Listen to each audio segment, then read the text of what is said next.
Welcome to the Register's Report. My name is John Buckley. I'm the Register of Deeds of Plymouth County, and this show is about Plymouth County real estate. We're going to be talking on this show, even though it's a March taping, about the February recordings at the Registry of Deeds. Our headline for the month was, "Despite record snowfall, registry business goes on." We had some very difficult snowfall. Our building was shut down a couple times during the month of February. However, we did have a large number of recordings that were done. I just want to make a note that the Kingston community display case is still available at the Registry of Deeds if anyone wants to come in and see what the town of Kingston has done. And we're going to get right to the numbers. You'll see a bar chart come across the screen about activity for February. The first image is deeds. It's sales of property. There were 441 deeds recorded in February compared to 509 in January of this year. That was 7% less than last February.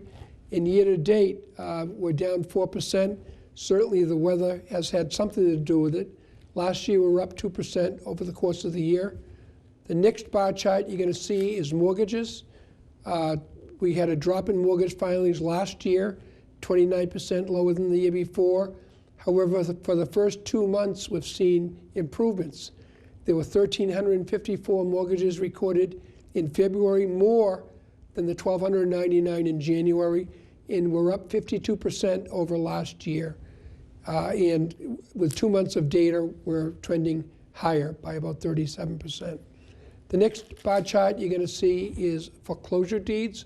Foreclosures have been a very difficult part of real estate since the crisis of 2008. However, they've been going down regularly. There are only 34 foreclosure deeds recorded in February. A foreclosure deed is when a lender has taken back the home from the homeowner based upon a number of issues. Slightly lower than the 39 recorded in January, less than the 47 recorded last February. In terms of foreclosure deeds, again, the takeover by property by lenders, we're down 59% over last year. The next bar chart you're going to see is foreclosure notices. It's a little bit different in trending in foreclosure notices. A lot of lenders are now going back and despite working their way around lawsuits and changes in different regulations, they're now catching up with people that are behind. And so we've seen increased notices, foreclosure notices, the first document we see at the Registry of Deeds to show someone's in trouble. We had 79 recorded in January, up from 43 last February. It's up 105% over the first 2 months of this year. The next chart you're going to see is a listing of foreclosures in orders of notice by every community in Plymouth County, from Abington down to Whitman. Brockton and Plymouth have been the communities in most trouble in Plymouth County. You'll see actually Plymouth exceeded Brockton this month with the month of February for foreclosure deeds. And the order of notices are also listed there. A couple of just quick points about the Registry of Deeds. We had a grand opening of our Colony Records and Storage and Reading Room. Our next training session at the Registry of Deeds, the first Thursday of the month, will be April 2nd at 9 o'clock. You can sign up through our office, and you'll have a great training of how to use our resources in a very expeditious way. We're continuing our office hours. We had them in Rochester and Hanover, and this month in March we're in Mattapoisett, and the following month we'll go out to Carver. I have a great guest on this show, Ken Gagne of Salem 5. We'll talk about refinancing opportunities. It's a great time for people out there to refinance, and I think you'll learn quite a bit from Ken's presentation. So we'll see you next segment.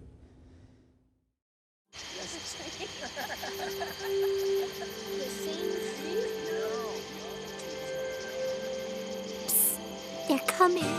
Places, everybody. Light check. 1, 2, 1, 2. Everything looks good on our end. And lights. Come alive with the forest. Visit discovertheforest.org to find a forest near you. Welcome back to the Register's Report. My name is John Buckley. I'm the Register of Deeds of Plymouth County. In this segment of the show, we always try to do something educational in nature. We've had attorneys, commercial brokers, surveyors, and many other people that are involved in the real estate community. I have a great guest today, Ken Gagne of Salem 5 Mortgage. Ken? Nice to see you, John. Thanks for having me. Welcome back on the show. We've done this once before. Thanks, yeah. Yeah. So I appreciate you coming on the show. I think it's very important that people know right now. Earlier in the show, I reported on the jump we've had in mortgages over the last couple of months, and certainly a lot of that is people coming back into the refinancing market. But before we get into that, can you tell our viewers how you get into this business and your background in mortgages? Sure. I went to college at the University of Massachusetts and got a finance degree back in the 80s, and I came to Salem 5 24 years ago and have been here ever since. We're a community bank. We're about $3.3 billion bank, and we lend all over New England. So it's we offer a full line of products, and we have local presence here in Plymouth. Now, I know you work out of Plymouth. Where else are your offices? We have offices from the New Hampshire border down to the Cape, out to Mansfield, out to Worcester County. So pretty much we serve most of New England except for Vermont and Connecticut. Right. So let's talk a little bit about what is going on in the mortgage market right now. I mean, the rates tend to fluctuate. Thank God they're fluctuating at the lower level. The Federal Reserve seems to have some impact on keeping rates down to some degree. Where do you see that we've been over the last year? Let's talk about first 2000. Right. So I mean, coming out of it, or even last year, rates spiked up a little bit. So that does, when rates go up, when they tend to fall, it definitely increases the refinance activity that's out there. Right. So. Last year the Fed has been talking about raising rates. They're still talking about raising rates, but it hasn't happened yet. So rates have settled back down to, on a 30-year fixed, in the 3s. Last year they were in the mid-4s. So any type of opportunity where there's a little bit of a difference where rates come down or settle down, it creates great opportunities for people to save money on a monthly basis.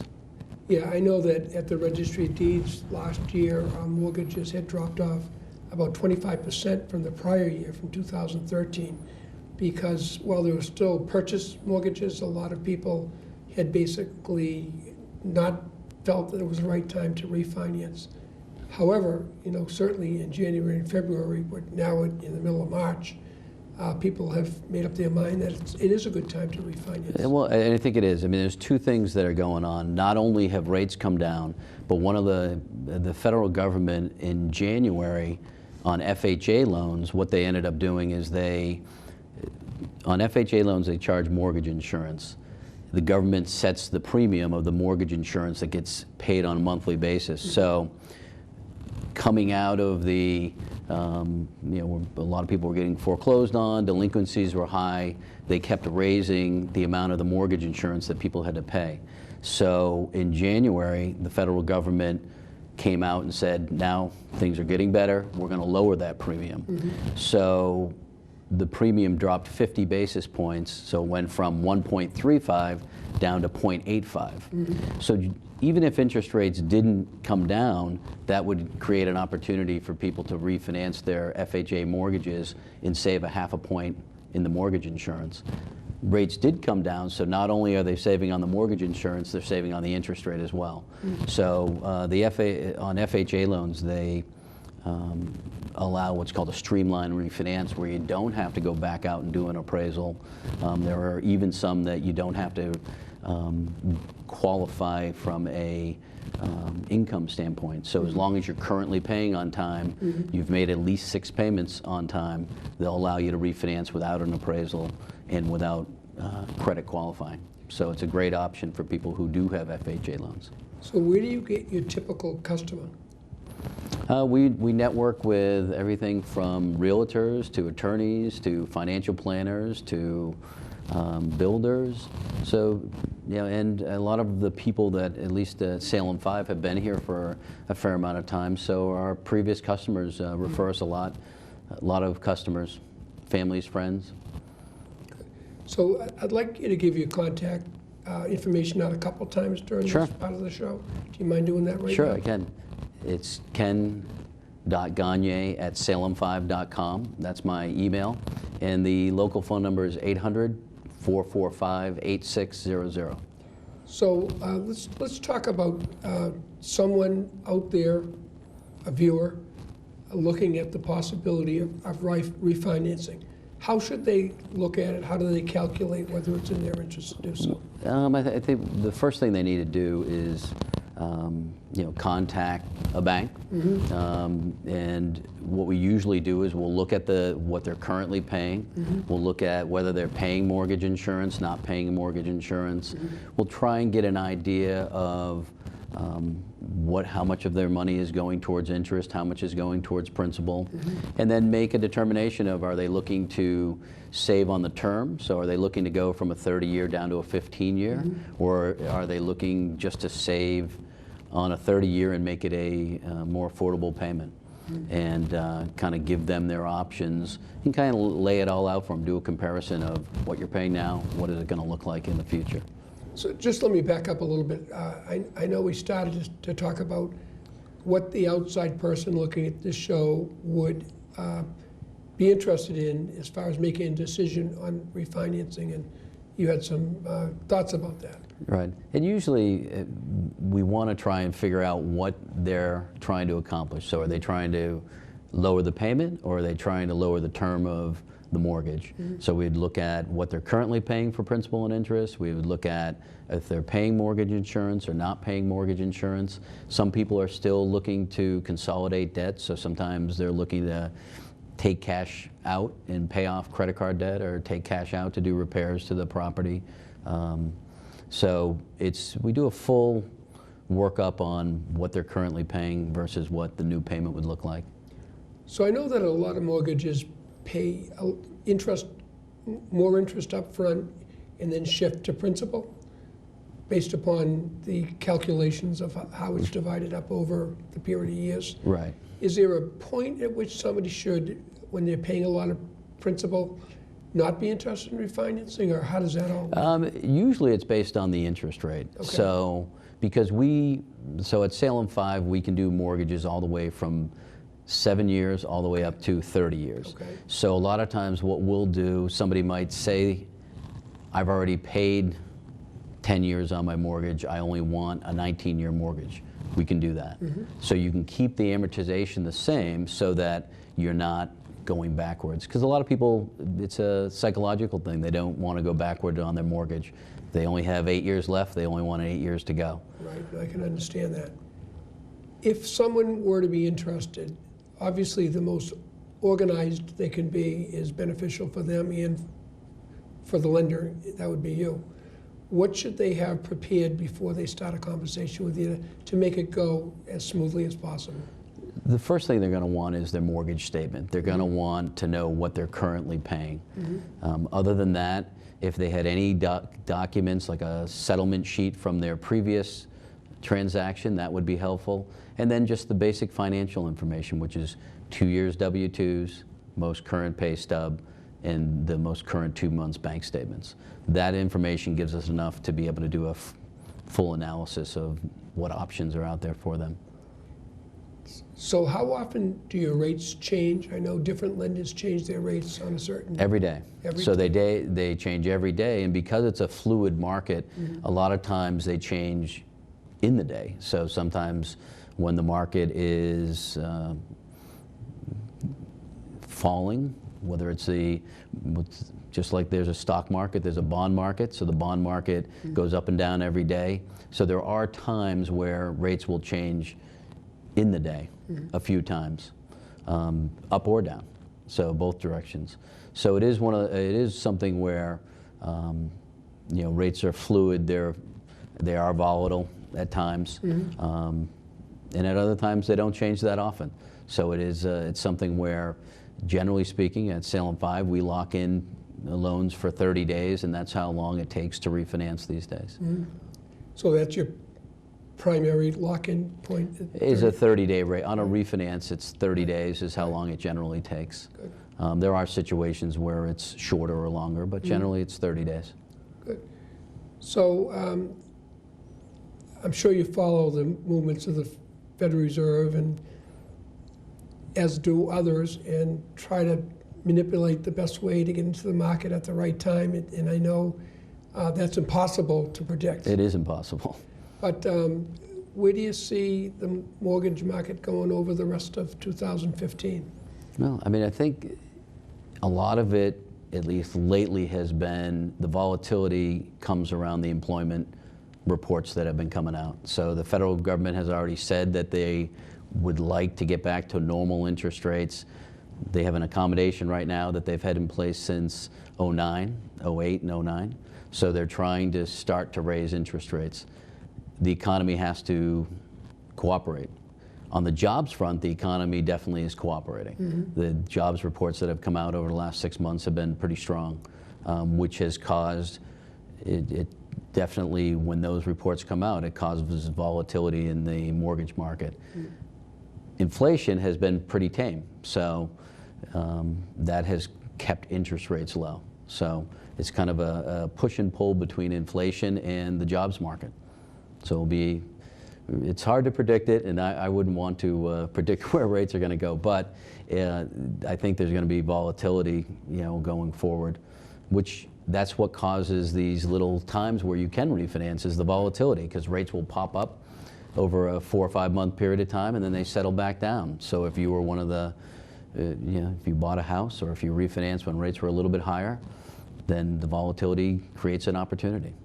The government also they have created an opportunity with a few of the different programs that are out there. The FHA one that I mentioned earlier. There are still HARP refinances, which is the Home Affordable Refinance Program that the government instituted in 09. And that program's still available. We are still seeing people who are eligible for that program who haven't refinanced yet. So, anybody watching that thinks they might be eligible.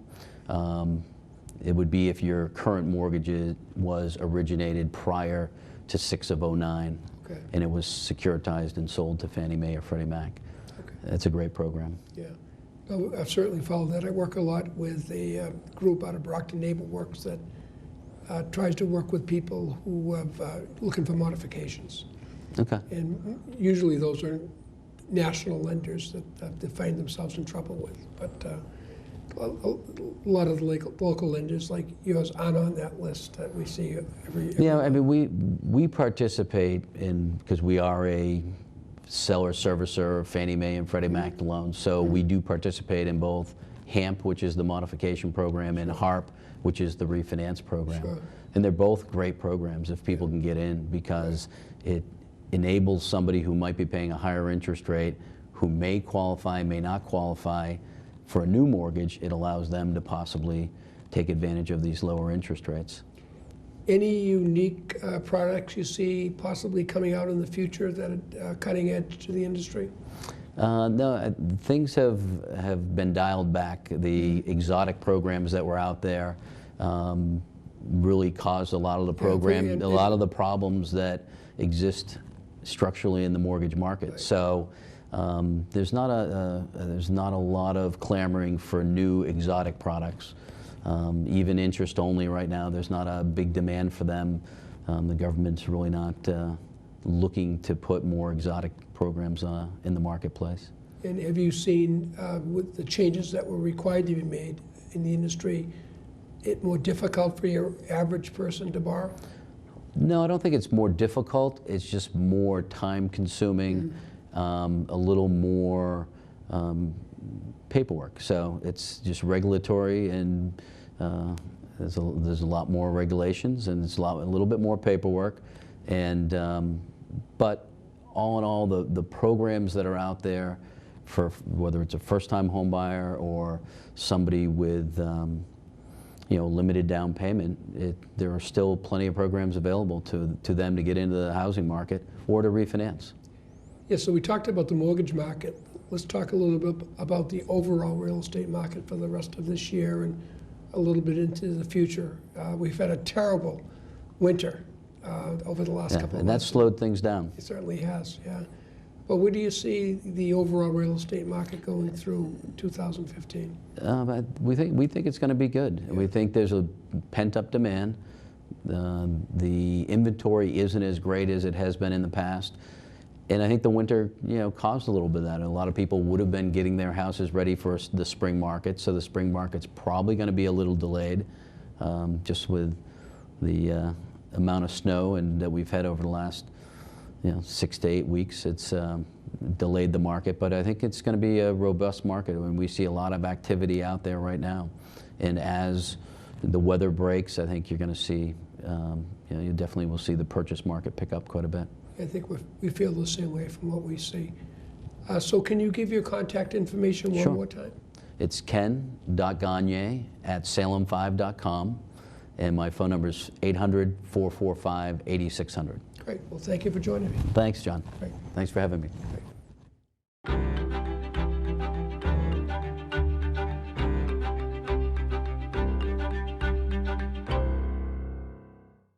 We're standing outside the Blue Room in the Cross Hall on the state floor of the White House.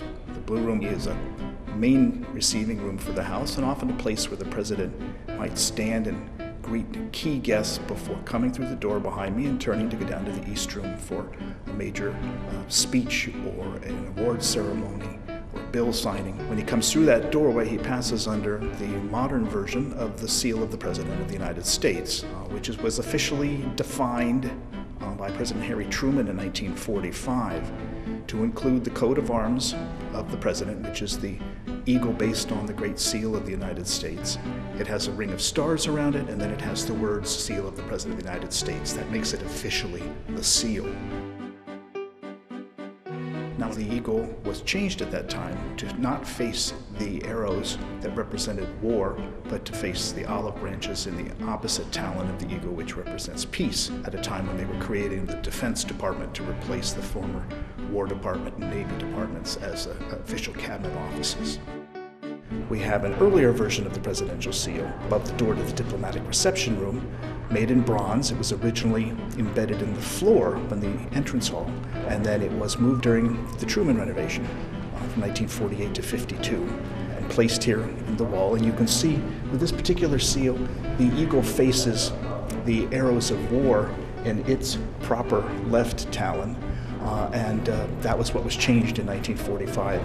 This is the same version of the seal that one would see on the famous Resolute desk that the President is using in the Oval Office, a desk that was given to President Hayes by Queen Victoria in 1880, and then Franklin Roosevelt requested a panel be inserted in the knee hole to cover the fact that he was sitting at the desk in a wheelchair. And so it has this pre-1945 version of the presidential seal with the eagle facing towards the arrows rather than towards the olive branches.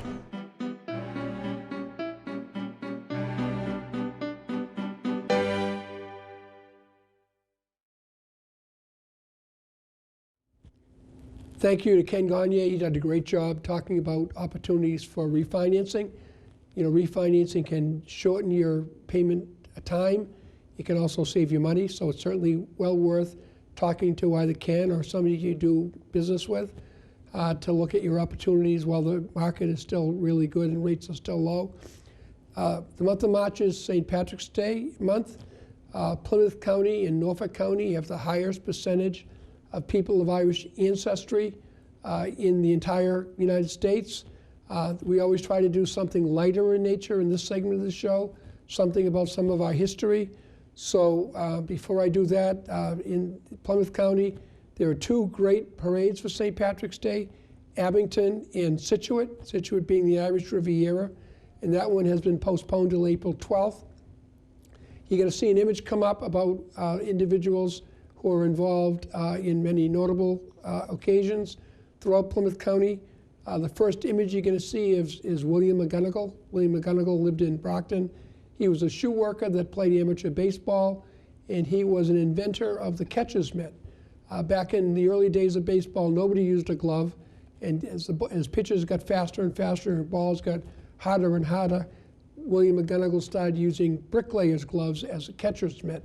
He went on to manage the Brooklyn Bridegrooms, the predecessor to the Brooklyn Dodgers and the predecessor to the Los Angeles Dodgers, to 2 championships, the American Association and the National League, something that's never been done in history. John Boyle O'Reilly is the next image. John Boyle O'Reilly was a great Irish poet. He lived in Boston, but he had a summer home in Hull. A lot of Boston Irish would go back and forth by ferry to Hull. His home in Hull is now the Hull Public Library, and he's got a great history with the Irish, and there's a statue of him in the Fenway section of Boston. He grew up in Ireland, joined the British Army, was caught organizing against the British Army, was sentenced to death, was then commuted and sent to Australia, escaped from Australia, came to the United States, and that's how he gained his fame as a poet. And the last person, James Kilroy. Many people will remember the slogan, "Kilroy was here." James Kilroy was a rivet checker in the Four Rivers Shipyard in Quincy when people were paid for the amount of wells that they did, and many people were cheating others out of that. So Kilroy decided to check the rivets so to make sure people got paid appropriately, and started signing his name, "Kilroy was here." That slogan on the inside of ships that traveled all over the world in World War II became an American slogan as to how America was strong and was sprayed throughout the areas of Europe as the American forces went across Europe in World War II. So William McGonagall in Brockton, John Boyle O'Reilly in Hull, and James Kilroy of Halifax are all part of our Plymouth County land records, notable land records collection. There are many others that we've had. John L. Sullivan was a very famous boxer who settled in Abington. Mickey Cochran was a Hall of Fame catcher that grew up in Bridgewater. King Kelly was a Hall of Fame player that lived in Hingham, and others of Irish descent. We've added our first woman to the collection, former Senator Anna Buckley from Brockton. Was a very active person over many years, became vice chairman of the Senate Ways and Means Committee. And so all in all, we have many Irish notable individuals, of course, because Plymouth County is one of the highest percentage of Irish ancestry in the United States. I want to thank Lorna Green Baker and Christine Richards from my office for helping me do this show.